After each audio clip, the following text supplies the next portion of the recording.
Now that you've developed your why, let's talk about the second principle in turning your network marketing business into a cash cow. What is it that you're willing to give up in order to get the things that you want? Is this business going to be easy? Yes and no. It's not easy in a sense because everybody would do it if it was easy. But it's very simple. It's very simple. It's easy once you make the decision. See, it's easy for me to go out and show the plan. You know why? Because I got a big why. It was easy for her to pick that car up. She had a big why. It's hard to do it when you don't have a reason why. It's real hard. I'm telling you guys, waking up this morning, Saturday morning, putting on a suit of clothes. If you lagged out of bed this morning and you and some of you did, and that's okay. But if you drug out of bed this morning, it's because you don't have a big enough dream. But those who got up this morning, fired up, excited, drove from miles and miles away, excited, got here early, was anticipating what was going to happen, they got a big dream. They got many reasons why. Many, many reasons why. Same thing. If your son was here, your son was staying at the hotel, your daughter was staying at the hotel, and you found out the hotel was on fire, are you going to drag out of bed? If you found out there was a shooting here, are you going to drag out of bed? No. Without makeup, everything, you just gone. Why? You got reasons why, guys. I'm using those examples because I want to hit you where the emotion is, because I want you to really understand what it's really going to take for you to start doing the things. Because see, I'm going to talk about the how-to. But see, if you don't understand this why, if you don't have reasons why, the how-to is not going to matter because you won't do them. You won't be consistent enough doing those things to make the financial equivalent come to pass. You have to be consistent with those things. So you have to figure out what it is that you're going to give up. You know what I had to give up? I had to give up some television time.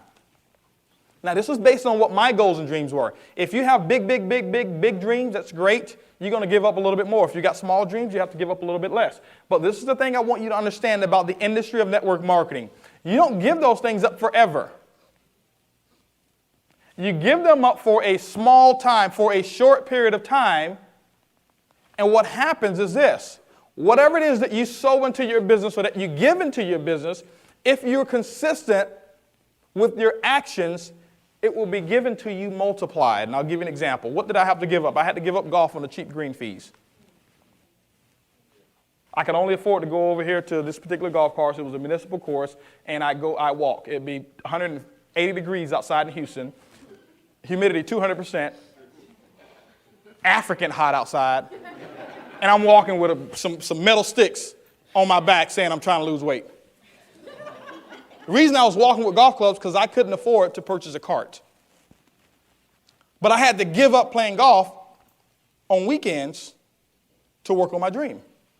I didn't give it up forever. I had to give up some television time because I watched a lot of TV. Am I saying television is bad? No. I'm saying it's bad for a person who's got a big dream. Temporarily. I had to give up a lot of social events that weren't so important to me. Most of those social events that I had to give up were things that I was doing just to pass time because I didn't have anything better to do anyway. I had to give up some association with some negative people. I had to give up that association with negative people. I had to give up or invest money into my business. Why? Because it is a business. I don't consider this network marketing. Most of you know that. It's a multi-billion-dollar industry right now, and your business can be a multi-million-dollar business, and it's going to take some type of finances to make it work. It's going to take some type of finances to make it work. And so for me, I had to give up and invest money into my business. I had to give up some travel, some, loose travel time. I know we had a couple vacations that we wanted to take, if you want to call them vacations, in the same state. Going to the same state, We're going to Austin. But I had to give up some of those things. Why? Because sometimes they called events and they called big meetings and they called trainings on the days that we were going to plan that particular vacation. And guess what? In the beginning, it was uncomfortable. And then when they set the date, I may set that date and I say, hey, I'm going to be at that training, anyway. And so I gave up a lot of those small things. Now, this is what happened. Because I gave those things up and I worked the business consistently. Now, let me share something with you. Don't give the stuff up if you're not going to work the business. Just because you give a sacrifice Just because you give something up doesn't mean that it's just going to come back to you anyway. You have to give it up and you have to work. When a farmer goes out and sows some seeds, he doesn't just throw some seeds out there and say, hey, I'll see y'all in about 6 months and I better have about, 50 acres of corn out here. He throws the seeds out and then he works the seeds. He works the soil. He makes sure he fertilizes it. And he's out there every single day making sure the bugs are out of there, making sure that there's no birds coming to get the corn, making sure that the soil is the right temperature, the soil is the right texture. And he's out there working. And then guess what? 90 days later, he sees his harvest come. So you can't just go out there and give stuff up or invest stuff into your business and then expect something to come back if you don't go out there and do the work. So you have to have a consistent work habit along with that. So I gave up a lot of those things, and this is what happened. Because we gave up those things, this is what happened. Miracles started to come about. Because I was operating on a principle that governs the law of building wealth. And you can't refute those principles. Those principles are universal. I don't care if it's network marketing, any industry, those principles work. We gave up playing golf on the cheap green fees. Now guess what? I play all over the world. Just come back from Montego Bay, Jamaica. Several of us were out there in Montego Bay, Jamaica. Played in, this course, incredible course called White Witch Country Club. The first tee, some of you saw the picture when we showed the slideshow. The first tee is about 200 yards. The tee box is about 200 yards from the fairway. That's how far down it is. 16 holes, ocean view holes. Just carts already washed and everything. When we got there and we pulled up, they came and got our bags for us. We didn't have to carry any of our own golf clubs. And then when we got there, we had 2 caddies. We had people to go and chase that little white ball for us. I needed 3 caddies. They couldn't find mine. Now, was it worth it giving up playing at Sharpstown to go play over here at White Witch? Was it worth it giving that up to play at Terra del Sol over in Aruba? Where it's just incredible. Same thing, ocean view holes.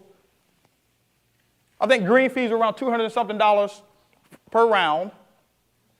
And it's just incredible. You hit the ball one way because it's very windy in Aruba. You hit the ball one way with the 1 iron or driver, and you can only drive it about 150 yards.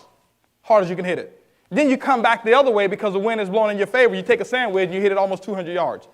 Incredible. Some of y'all don't understand that, but anyway. But it was worth giving that up. It was worth giving up some social events that I was able to give up. And now guess what? I do the things that I really want to do, and I do them in style.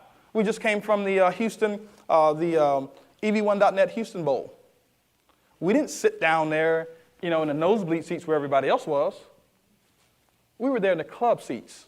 You follow what I'm saying? I was able to take my brother. I was able to take my son in the club seats. It got real cold out there that day. Everybody else was shivering.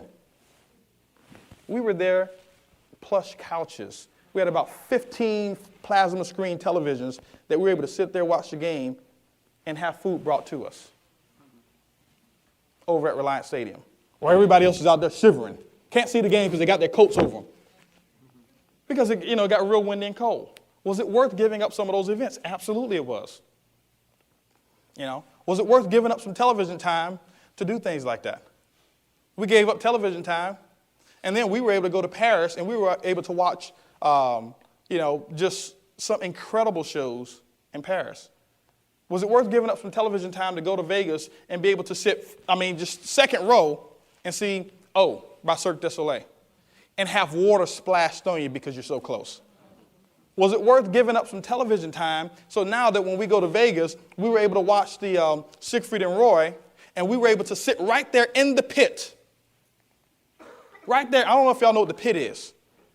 The pit is the high dollar tickets. Where now some of y'all may think we're crazy for doing this, especially after what just happened recently, but we're sitting right there in the pit, and you got the animals that walk right by you. You can sit out there and you can touch the lion, and then you can touch the tigers. But there was choice. I didn't have to sit there if I didn't want to, but because I gave that up, I was able to come back and do those things. And so what happened is this here. Because we put money into our business when I didn't have it, Not that I took my savings. No. I just was smart about my business. I put into my business, and because I put into my business, what happens is it starts coming back to me tenfold. Guys, that's a principle, and you can't refute it. I put money into my business, and then I worked the business, and next thing you know, guess what happened? It came back tenfold. It came back 100-fold. It came back 1,000-fold. And now it's just coming in, and it's just coming in, it's just coming in, it's just coming in. And sometimes it comes into a point that you don't even know what to do with it all. But we found out what to do with it, okay? Just want to let y'all know. We got plenty of reasons why, okay?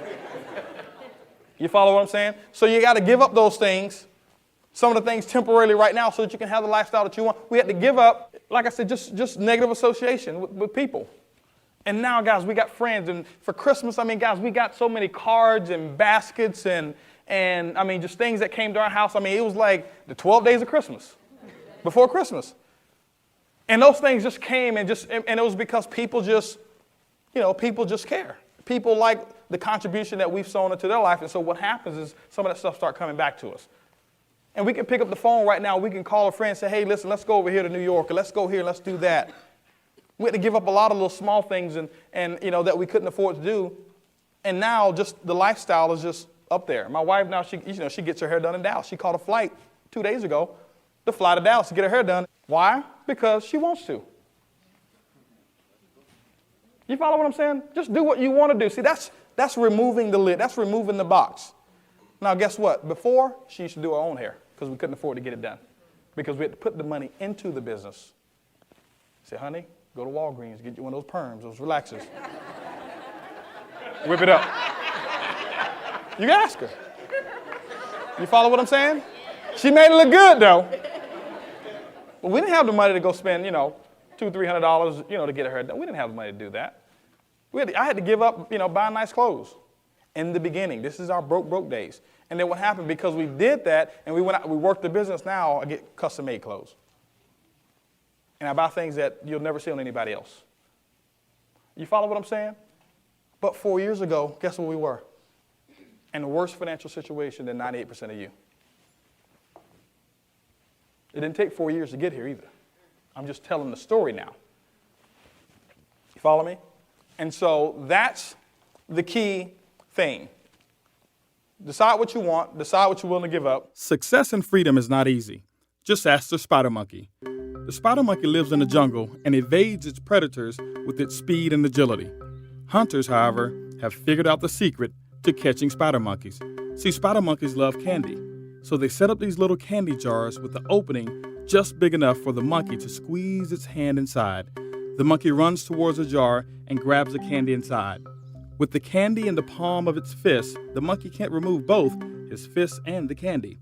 But the spider monkey is very persistent.